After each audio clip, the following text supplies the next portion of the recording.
When was the last time you were genuinely curious about anything, let alone another person? Not just attracted, but curious. When was the last time you met somebody and their story unfolded slowly instead of knowing everything about them before your first conversation even starts? Today, we generally know everything about somebody, including who their best friend is, who their family is, what they like to eat, who they've dated, not just what their name is, but what they look like and even where they're from. And of course, what they look like from head to toe, with no mystery. We have never had more information about somebody, and it has stolen our mystery, taking the excitement directly out of our lives.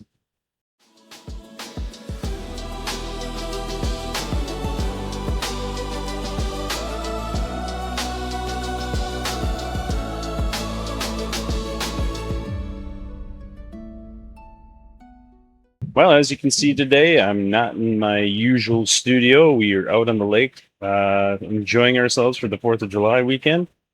Freedom Fest 250, if you will. Welcome back to Undivided. I'm your host, Adam Maxwell, where we talk about rebuilding your life through faith, discipline, and adventure. Today, we're going to be talking about the Instagram face and the death of mystery. We don't really meet people anymore. We generally preview them. Today's attraction often begins through observation rather than actually going out and enjoying a person's company. It's easy online to, have your Instagram profile, your TikTok profile, and all these stories, right? Whether it's the fake filters or the perfect backdrops, even though I've pretty much got one. I think we're even going to possibly have a loon in our shot today, which would be pretty awesome. But it kind of pervades this flawless persona. And we all are trying to hold ourselves to these unrealistic standards. With the filters and the face tunes, that really harms the body image of people thinking that they need to look like this, the love bombing or the idolization of each other, where they do these grandeur, these big, huge things to make people think that they're truly in love, which then you have people thinking about these unrealistic love standards, even, right? And the hustle culture that's out there and the travel and lifestyle. I want to be able to pervade that you can enjoy your life and you can go find adventure and you don't have to go to, the corners or the ends of the earth. You can just go up north with your family and friends and you can enjoy yourself on a beautiful lake where it's reasonable. Or you can find your state parks and you can go do some fun things there, let alone having to travel and spend all of your money or rack up huge amounts of debt to get there. But what we're really getting after today is that Instagram face, the way that people try to pervade themselves to the world, right? We've always primped and preened, but now you can do it to such a level where you can you can take a video and you can cut it and you can edit it and you can add filters and you can add AI and all the rest of it. Because right now what we're doing is we're looking at everybody's highlight reels. People are comparing their lives to these highly edited reels, causing them to feel inadequate, increase their anxiety, and even having the dreaded FOMO, the fear of missing out if you are unsure what that means. But by the time you go on your first date, there's a potential that you've consumed hours and hours of somebody's life before you've ever even talked to them. So then you don't even need to ask any questions. There's no mystery. And discovery is disappearing amongst each other. And I think that's harming us more than we ever really knew. And it really makes me wonder sometimes, like, are we even going to leave our houses someday? You can wear VR, you can go anywhere, you can talk to anybody, you can make a fake girlfriend, you can, have these communities of people that are nowhere near you, and you can consolidate yourselves. And so that you're surrounded by the same like-minded people and in these echo chambers. But it just makes it so that life is much more difficult because we used to get to know people and now we're researching them, and often we're doing that under the guise of safety. I'm not saying that it isn't safer in some cases for women especially to be able to go out and do a little investigating and digging on a human being, but if we were more social, you would actually just be talking to your friends and family to find somebody who might be good for you, and you can actually ask real human beings about them. The scariest part about the guise of safety is the fact that people think, oh, well, I can go on his profile and I can see who he is. But the question is it really who he is or really who she is? Chances are likely the answer to that is no.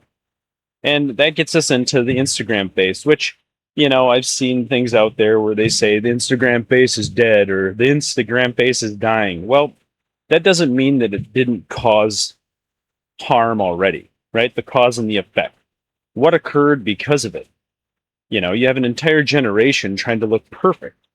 And what that does is their children see it, their spouses see it, their friends and family see it, and it really creates a ripple effect. Just because it's dead now does not mean that there isn't a repercussion that is going to be that follows it, right?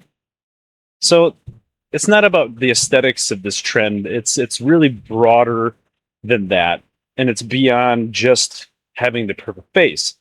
But the fact is that you constantly get these people out there. They have similar poses, they're similar expressions, all these filters, editing of everything that they're doing, and trends that are driven by these unrealistic beauty standards. And beautiful isn't really wrong, right? Like being beautiful or beauty in itself isn't wrong. It's a gift from God, as we know. But the problem is that these algorithms that we've talked about before, these algorithms reward familiarity. So you're going to get the same videos and the same people and the same reels over and over and over. And it really fits this pattern. And you're going to, it fits a pattern. And then the algorithm is more likely to give it to you for engagement because it's easy for you to just grab it and go with it. And it doesn't just affect women either.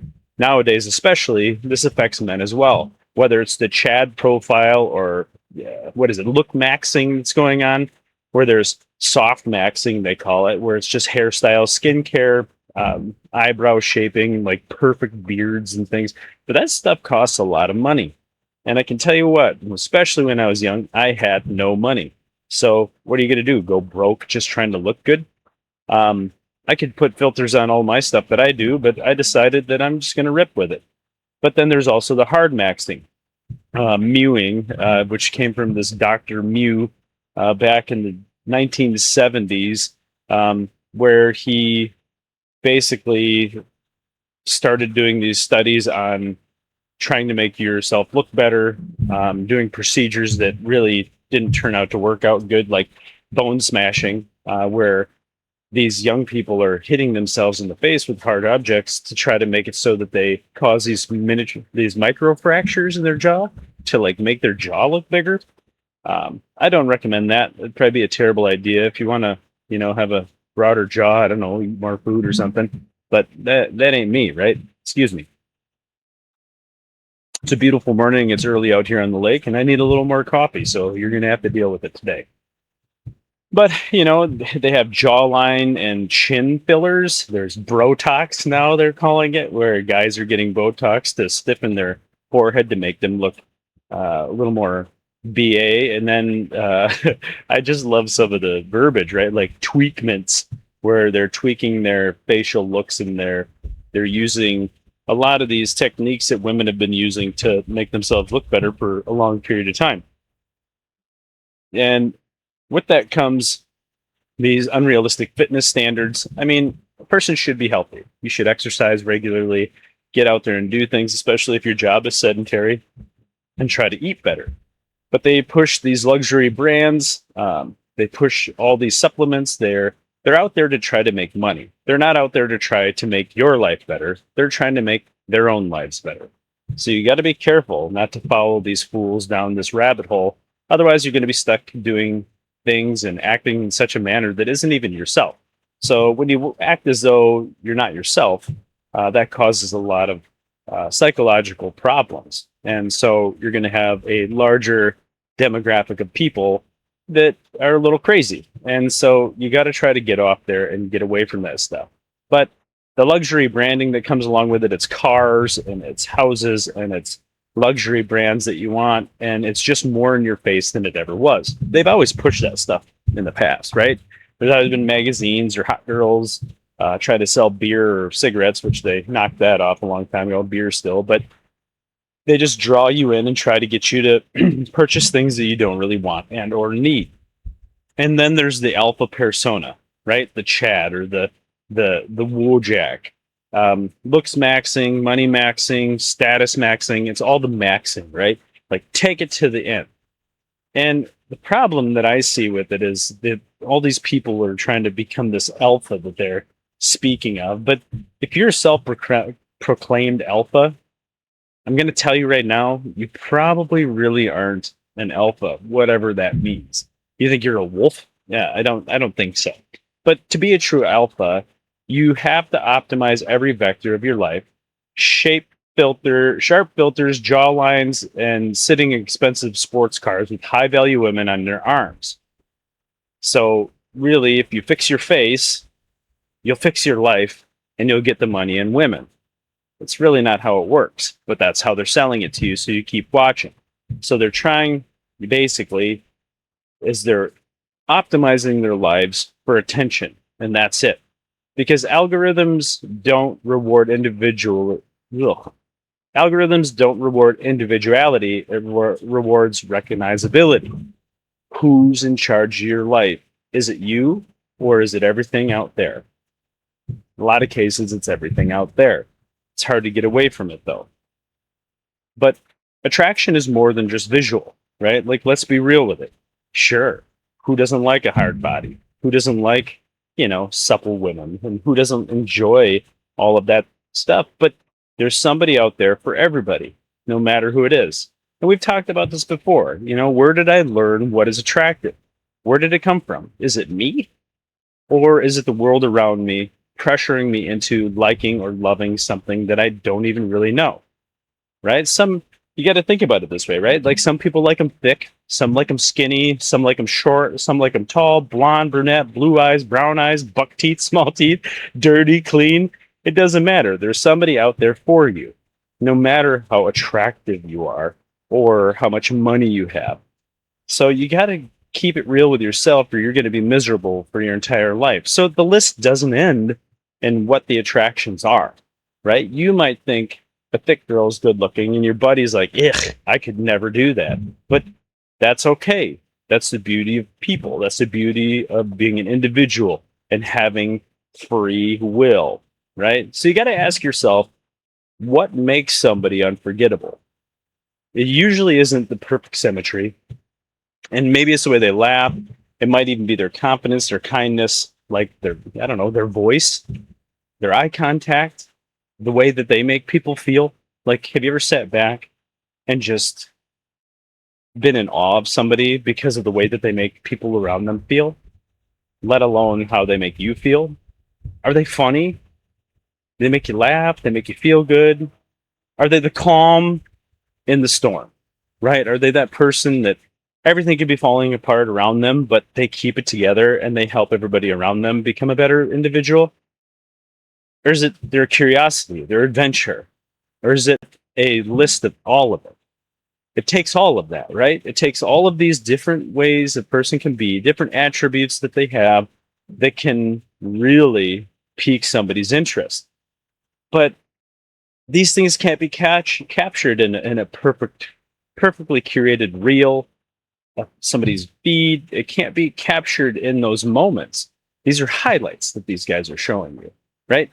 And you can meet that person and be like, whoa, I thought you were going to be something special. But instead, they're an awful human being. They're shallow. They don't care about anybody but themselves. I know that you've seen these videos of these guys running around chasing these girls, kind of kicking outside their coverage, right? But they're chasing them with a camera all day long because nobody else will do it except for the person that's drooling on their feet. I mean, it's out there. It's how it is sometimes. So really, I mean, you can admire somebody's appearance online, and you can find out later you can't even stand to be in the same room as them. That's where the mystery allows you to make your own judgment as the mystery fades face to face. As that mystery fades, it'll open up how that person really is and how you really feel about them. And it's just a wonderful way to go about it.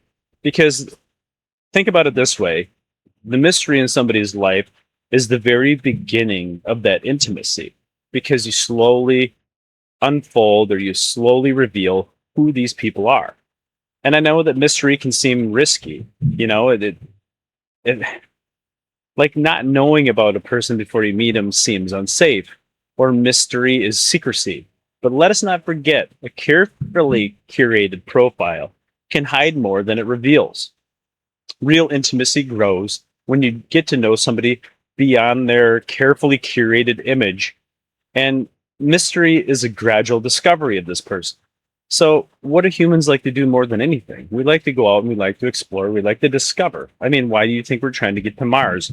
People might have their own, thoughts on that if you really want to get into it. But it's where a healthy relationship really begins and really starts to unfold. You can't discover somebody's character in just a matter of minutes. It can take months, maybe even years. There's times where you don't know who somebody is until you live with them.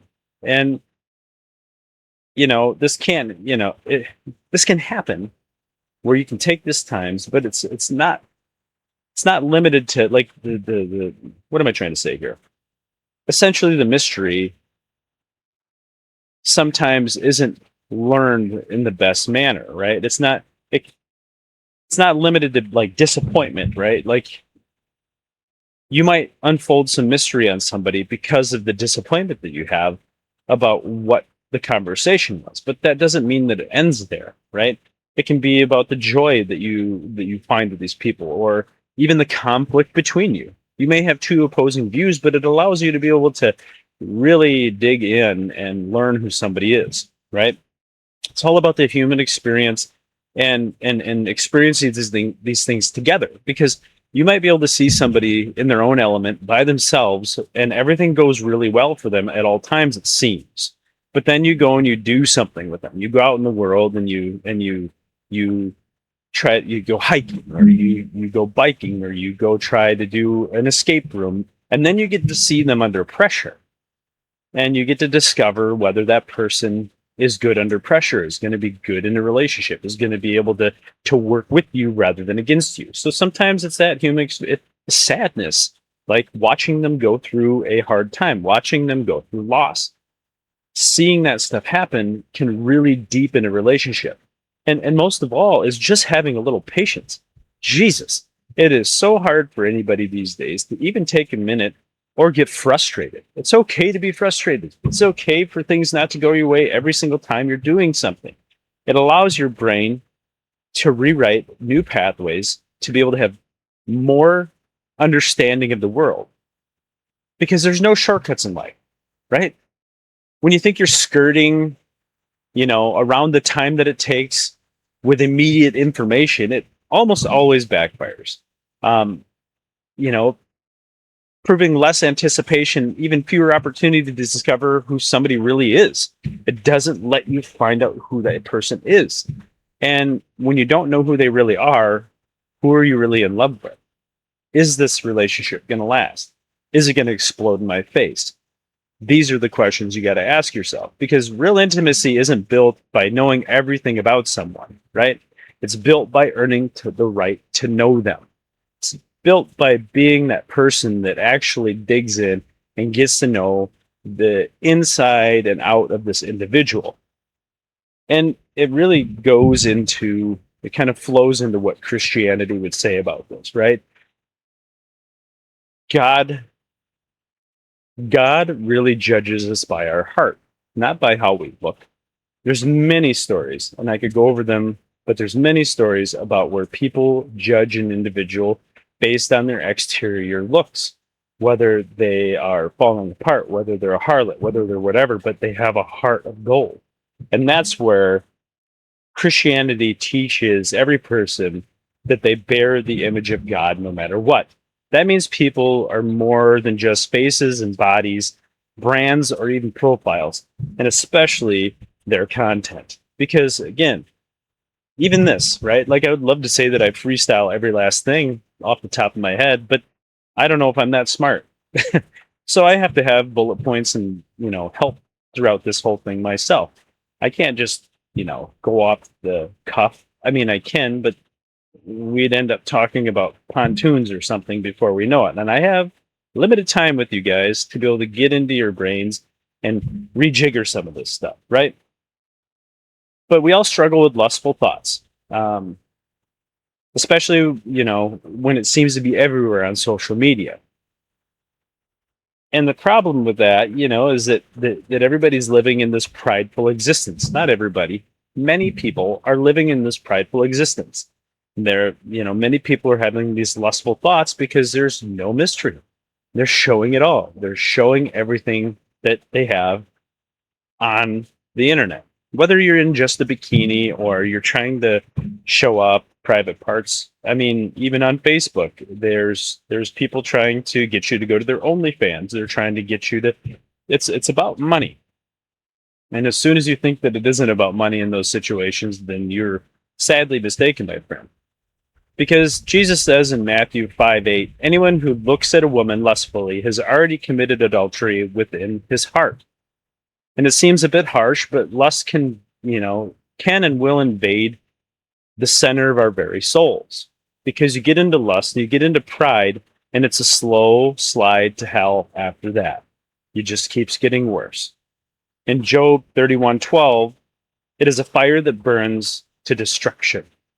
So it's something, you light this little fire, and before you know it, it turns into a forest fire, and it can destroy your life. And I'm not saying that, someone's appearance doesn't matter. You have to be attracted to them physically in some manner. But, you also need to have a healthy attraction to that person, not just a surface level attraction. And when all that matters are their outward looks rather than what is inside, and you don't spend the time to really get to know that person, it's going to be failure after failure that'll follow. And you need to unravel their mystery, right? Like you need to unravel the human being's mystery. You have to find your person. You got to get deep. You have to fall in love and become one flesh with each other. It's never too late. You may think it is. And as you age, it gets a little bit harder and harder to find these people, but you can do it. It's absolutely possible. Excuse me. So I think that we need to get out there and we need to start to reclaim our mystery. Right? Guys, girls, women, men, you got to challenge yourself, right? I'm going to challenge you. I'm going to challenge you. I'm going to challenge myself. So when you meet somebody, don't dive into their social media profiles immediately. It's hard these days to just hand over your phone number because it's something that's not easily changed. So like giving them your profiles, whether it's Snapchat or TikTok or whatever it may be, do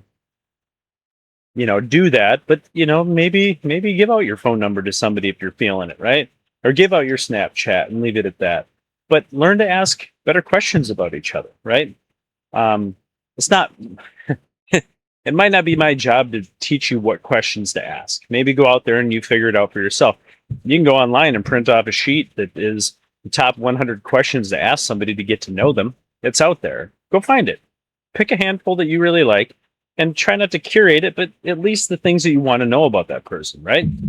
And go find something fun to do together instead of just going out and getting wasted or whatever. And be a little more conservative with that physical attraction. Instead of just giving it up day one or even day two, like keep that mystery, man. Because if you have the mystery, you're going to have somebody that's going to work for you. And if they're not willing to work for you, then well, jog on, my friend. You're not worth my time or my energy because you're not going to be there for me when things get tough. And that's where, going and finding something to do that's difficult, and maybe not on the first date, right? But go out and find something that's difficult to do together so you can see what a person's like under real pressure. Because if they're not on the same level as you, or they get super frustrated super easily, maybe you can be there to help them. Maybe you are that person, that sounding board, that rock, that comfortable person that really brings that person down. I know that I've got it. I've got it with my wife. She found me and I was just a pile of something. And she helped me find who I really am. She helped me find my center. and it's priceless. I can tell you that. And I know that there's somebody out there for you that can do the same thing for you. If you're running around getting drunk all the time, chasing ladies, and you act like that's really where you want to be, I can guarantee you it is just the worst place you can be. Not the worst place, but it's no good, right? Like you go home at night alone, you don't have anybody to really turn to, and you have a deep and burning question. So next time before you go out, you know, take a minute to look at your profile and be honest on whether or not it truly reflects you and your real self, or if you're just putting all your polished moments on there, right? And I have an assignment for the single guys, single ladies out there, right? The single ladies and the single men. On the next date or two that you go on, right? It doesn't have to be every date forever, or if somebody's really something, right, and you're not sure about them, but the next two dates that you go on, don't look at that person's social media before you meet them, or if you can avoid it, right? Like sometimes you can't help it, but you know, try to go meet that person for who they really, for who they are. Break through that facade. Break through that. Don't go and find their tip top moments, right? And when you're on your date, put your phone away, right? Put it on silent, at least in that time. No documenting of the date, no posting of the date.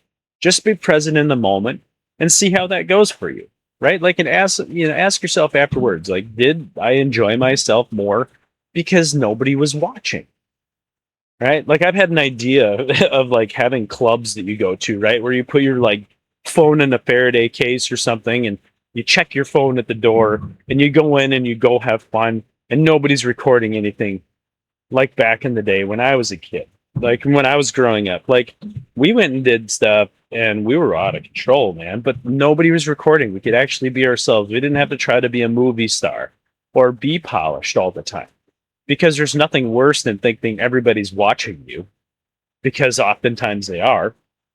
That, put your phone away. Enjoy that moment. So let's go start opening up clubs and bars where you have to like check your phone when you walk in, right? Check your phone. It goes into a Faraday case. You get to go have a good old fashioned time. And if you want to go check your phone, that like back, smoke breaks or whatever, you got to go outside to the crowded little phone area, and you can go sit out there together and stare at your phone like zombies or something. I think it's a great idea. Anybody want to get in and invest with me on some of these new clubs or bars where phones are not available? That'd be just the best. But with all that said, my marriage wasn't built on some perfectly curated idea that's come to life. It was built by finding new reasons to fall in love over and over throughout the relationship. And, with some bumps and screw ups on my part, for sure, along the way. Some I didn't even know if our relationship would survive, but we allowed the mystery to unravel onto the floor, and it deepened our love every single day. And now we're one flesh, and it takes time. It doesn't happen overnight, right? So we need to fight back against this algorithm that encourages us to consume people rather than look at falling in love, that calls us to really knowing them, right? So I'll leave you with this: if social media disappeared tomorrow, would you be able to recognize a remarkable person? Would it be possible for you? That's what I'll leave you with, kids. So, don't forget to subscribe to my channel, hit that like button, share this with anybody that you may think needs it. And as usual, it's a pleasure. And I'll see you guys next week. I love you all. Peace out. Happy 4th.